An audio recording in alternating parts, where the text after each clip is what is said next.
How is your blood pressure? That's good. Falling.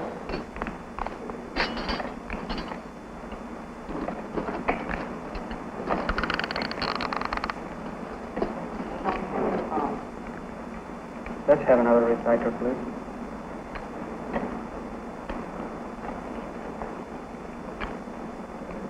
Catch it.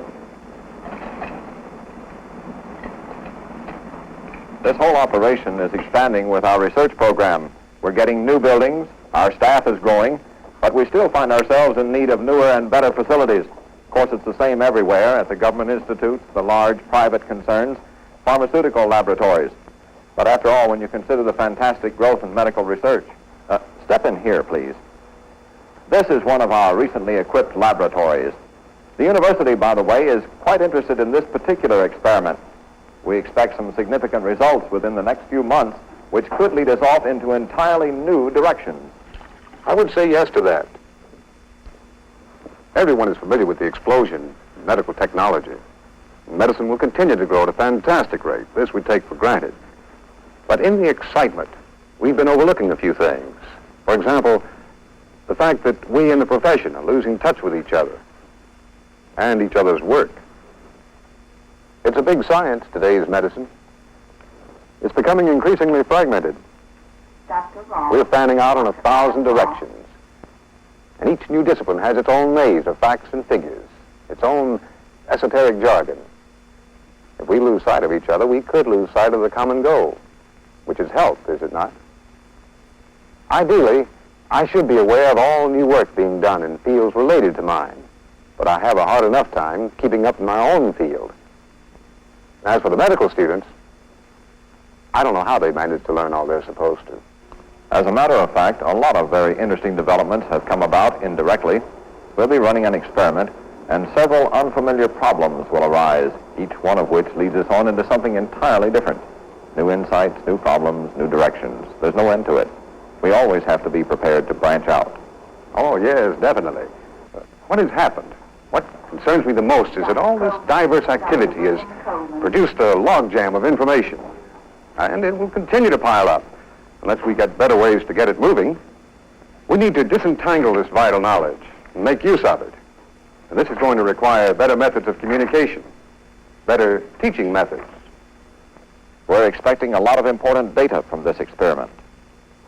Of course, it's a little early to be certain, but there may be other applications in chemotherapy, particularly in connection with cardiovascular surgery. In surgery, you have to teach largely by demonstration. This means that you can handle only a few students at a time. As it is, the practicing physician can scarcely afford The time it takes to find out whether someone else has done this before is often longer than the actual time it takes to run the experiment yourself. We need some means to amplify the effectiveness of the expert. These men have become authorities in their field. There's so little time to teach. More and more data is piling up. Specialization will increase. Research is growing. A little communication more and more is necessary. No. Consider what you mean by basic education. This is grounded on the somewhat dubious assumption that in a given number of years, you can learn the fundamentals of each discipline. But what are the fundamentals these days? Right. Look at it this way. You'll be 30 years old. You would have been in school for, 23 years. And you'll still have another 2, maybe 4 years to go in your specialty. Well, that depends on the field. No. Pick any field you want. I don't care what it is. You've got some time to put in. I mean, pick something really small and special, like a little corner in dermatology or pediatrics or something. If you started right now, at the rate things are going, you've got 3 years of reading to do. 3 years? You might get started in 3 years. The stuff's pouring in so fast, 3 years is going to look like 3 months. And reading's only part of it. You know, what you really need is a whole head full of transistors and a plug, where every time you needed to know something, all you'd have to do is lie down and plug yourself in.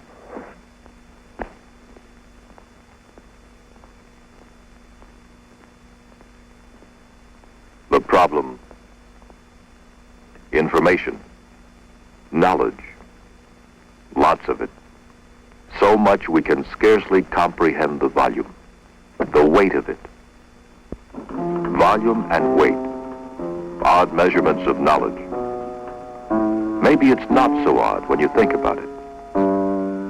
How much of it gets lost, buried? How many pounds? How many cubic feet? How much desperately needed information? Too much to learn. Too little time. Too few teachers. Too many people who need to know things, important things. Too much knowledge? How can that be? How can there be too much knowledge about curing disease, saving lives?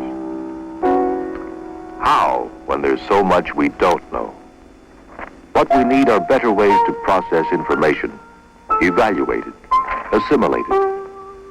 We need better ways to communicate it, clearly and rapidly.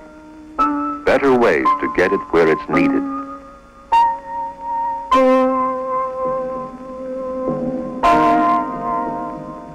Sometimes it's better to see something. Really see it. Or hear something.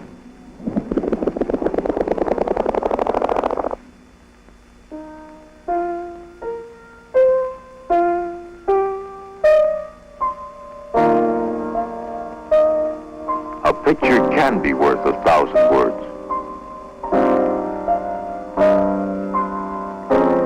A picture can be priceless.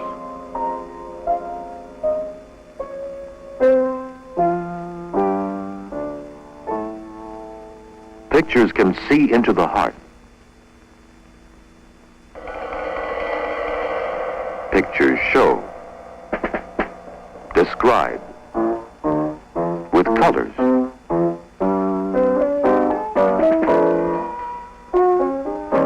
With movement.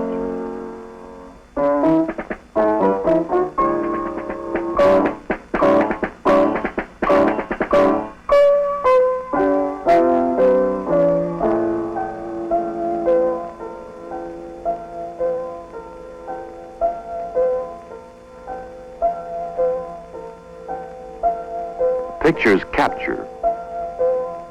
Pictures preserve.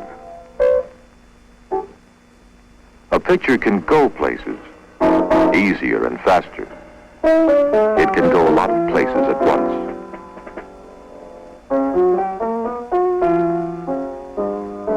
The instructor can't. Not actually, but an image of him can. His voice can. The pathologist has had difficulty in establishing the diagnosis of carcinoma, and the lesion has recurred. Sound, we've got some motion picture film coming up in about 3 minutes. You want to stand by to insert sound on film? Hang on, Ron. He'll turn around to the blackboard in just a minute. Makes the clinical differentiation of value. He can pack up his lesson and mail it.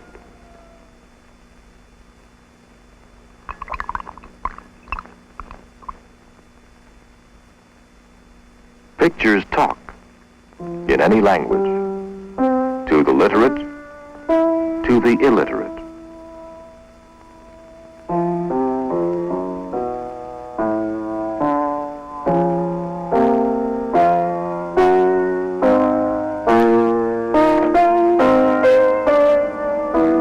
Pictures can teach. Sounds can teach. They can teach a lot of things faster and better, again and again. You still need books. You still need teachers. But pictures and sounds can bring books to life. They can provide the best teachers when and where they're needed. It's a big science, today's medicine. It's becoming increasingly fragmented.